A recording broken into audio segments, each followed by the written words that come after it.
आज वसुधा जी बहुत खुश थीं। आखिर हो भी क्यों ना, उनका बरसों का सपना पूरा हो गया था। जीवन भर इसी दिन के लिए तो उन्होंने संघर्ष किया था।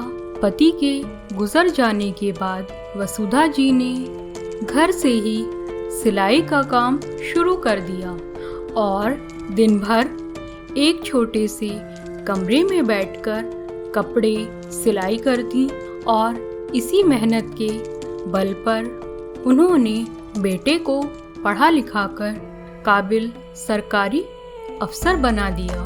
माँ, मुंह मीठा करो, क्या सोचने लगी, कहते हुए बेटे विकास ने माँ को टोका। हाँ बेटा, खिलाना, कहते हुए वसुधा ने मुंह खोल लिया।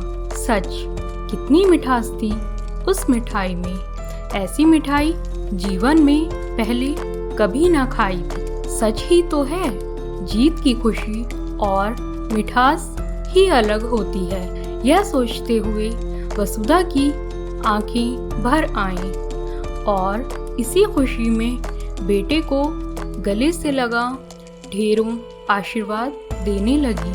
अब जैसे ही खबर मोहल्ले वालों को हुई, सभी आकर बधाई देने लगे। दिन भर यही सिलसिला चलता रहा।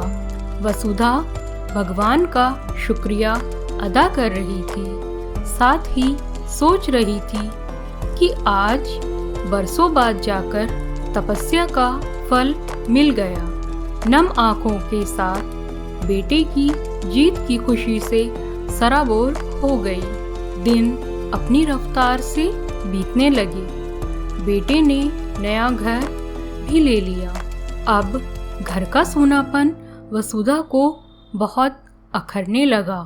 मन होता बस अब बहू आ जाए और घर की शोभा बढ़ाए। इसी आखिरी खुशी की चाहत लिए बेटे से बात करने का इरादा कर लिया। वसुधा ने, विकास बेटे, अब शादी कर लो, मुझे बहू चाहिए इस घर में, कहते हुए वसुधा खाना परोसने लगी। माँ, मुझे जरूरत नहीं है बहू की, कहते हुए विकास मजाक करने लगा। तभी बेटे के कान खींचते हुए वसुधा बोली, लेकिन मुझे जरूरत है।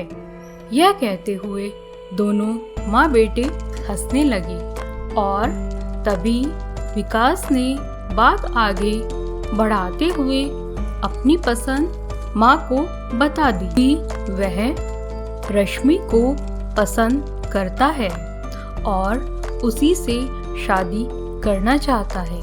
माँ सब कुछ सुनने के बाद बोली, मैं तुम्हारी खुशी में खुश हूँ, जैसा तुम्हें ठीक लगे वैसा करो। यह सुनकर विकास खुशी से झूमने लगा और खाने के बाद सोने चला गया।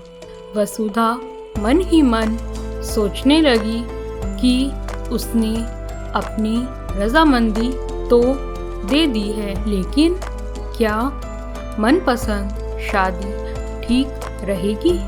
उसके मन में अनेकों विचार उमड़ने लगे, लेकिन वह अपने इकलौते बेटे की खुशी को भी नज़रअंदाज नहीं कर सकती थी। खैर, सब कुछ भगवान पर छोड़कर वह निश्चिंत हो गई। अगले ही सप्ताह दोनों परिवारों ने मिलकर बात तय कर ली। रश्मि भी वसुधा के मन को भा गई। पंडित जी बुलवाकर दोनों परिवारों ने शादी का मुहूर्त भी निकलवा लिया। मुहूर्त जल्दी होने के कारण महीने भर में ही शादी हो गई। सब कुछ बेहतर तरीके से संपन्न हो गया। नई बहू घर में देखकर वसुधा मन ही मन खुश होती। जीवन अब संपूर्ण लगने लगा था। शादी के बाद रश्मि जॉब के लिए जाने लगी। यह देखकर वसुधा को अच्छा तो नहीं लगा, मगर वह कर भी क्या सकती थी। फिर वही सूनापन उनके हिस्से में आ गया। वह तो सोचती थी कि बहू घर में आने से रौनक होगी और दोनों मिलकर घर को संभालेंगी। खैर, उन्होंने अभी कुछ भी कहना सही नहीं समझा और बेटे बहू की खुशी में खुश हो गईं। दिन बीतने लगे। एक रात बेटा बहू अपने कमरे में बैठे हुए आपस में बातें कर रहे थे।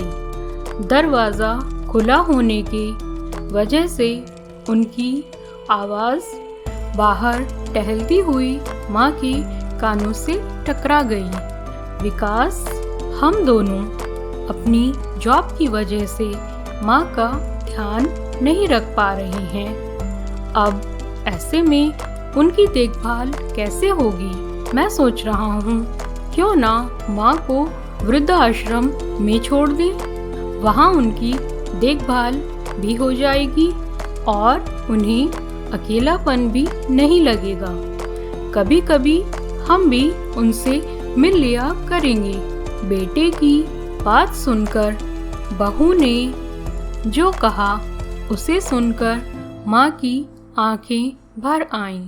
बहू, पैसे कमाने के लिए तो पूरी जिंदगी पड़ी है, लेकिन माँ का आशीष जितना भी मिले वह कम है। उनके लिए पैसों से ज़्यादा हमारा साथ ज़रूरी है। मैं अगर नौकरी ना भी करूं तो भी कोई ज़्यादा नुकसान नहीं होगा। मैं घर से ही कुछ काम कर लूँगी, इससे दोनों काम हो जाएंगे। उन्हें मेरे साथ और देखभाल की ज़रूरत है। और विकास, तुम ऐसा कैसे सोच सकते हो?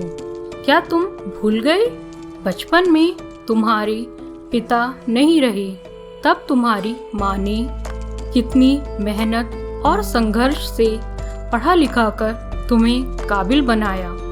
तब उन्होंने तुम्हें किसी पड़ोसन के पास नहीं छोड़ा कि कोई और तुम्हारी देखभाल कर लेगा, और आज तुम ऐसा बोल रहे हो। यह सब सुनने के बाद विकास को अपनी गलती का एहसास होने लगा। बहू के इतने सुंदर विचार सुनकर माँ भावुक हो जाती है और भगवान के सामने खड़े होकर उनका आभार जताती हुई कहती है, भगवान, मैं हमेशा सोचती थी कि तुमने मुझे बेटी क्यों नहीं दी, लेकिन आज ऐसी भाग्य लक्ष्मी देने के लिए तुम्हारी बहुत बहुत आभारी रहूंगी। ऐसी बहू पाकर तो सच में मेरा जीवन सफल हो गया। आज मुझे बहू के रूप में बेटी मिल गई। शुक्रिया प्रभु।